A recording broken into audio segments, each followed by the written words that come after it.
Doctor Bhimrao Ambedkar की। दोस्तों, हम बात कर रहे हैं उन दिनों की जब उच्च वर्ग के लोग और दलित वर्ग के लोगों पर भीषण अत्याचार कर रहे थे, लेकिन समाज की इस घृणा असमानता के बावजूद इन्होंने एक ऐसी शिक्षा हासिल की जिससे इन्होंने भारत के संविधान का निर्माण किया।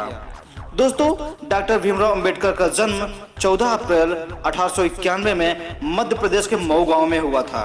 पिता रामजी मालोजी सतपाल, मां भीमाबाई की 14वीं संतान के रूप में हुआ। उनके पिता रामजी ब्रिटिश सेना में एक छावनी में सैनिक थे। परिवार महार जाति से था जिसे लोग बेहद ही निचले और दबे जात का मानते थे। दोस्तों, समय रहते ही इनकी माता का देहांत हो गया। तब 14 भाई बहन समेत उनकी चाची ने देखभाल किया। दोस्तों, छुआछूत के कारण डॉक्टर भी इलाज बिना छुए करते थे, जिसके कारण अंबेडकर की 14 भाई बहनों में से 5 लोग बच पाए। बाकी सभी 8 भाई बहन बीमारी के कारण मारे गए। सभी बच्चों को स्कूल जाते हुए देख अंबेडकर जी भी अपने पिताजी से जिद करते थे।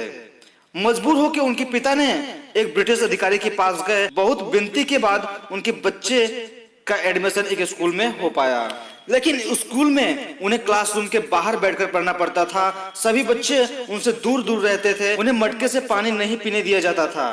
भीम स्कूल जाते समय कुएं से पानी खींचकर पी लिया।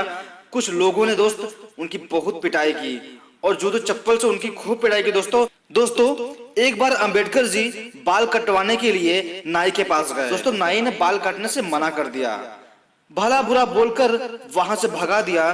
तब उनकी बहन ने उनके बाल काटे।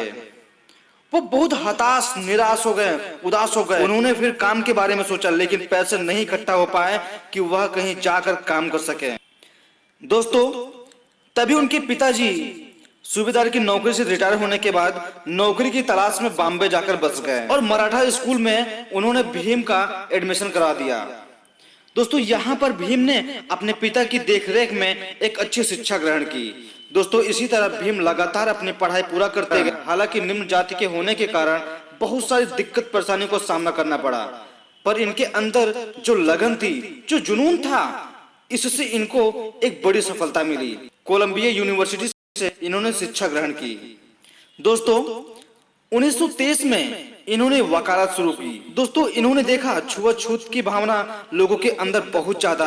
इस भावना को, इस नफरत को मिटाने के लिए इन्होंने अपना जीवन समर्पित कर दिया। दोस्तों, डॉक्टर भीमराव अंबेडकर ने दलितों और निम्न वर्ग के लोगों के लिए लड़ाई लड़ी और इन भिन्नताओं भरे भारत को एक संविधान में बांधने का काम किया।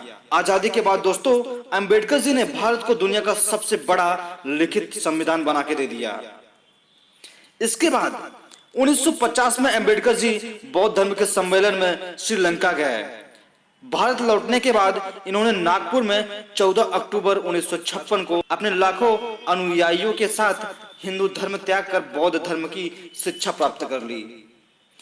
दोस्तों, अंबेडकर जी ने हिंदू धर्म में जाति प्रथा की घोर निंदा की। 6 दिसंबर 1956 को दोस्तों अंबेडकर जी ने अंतिम सांस लिया।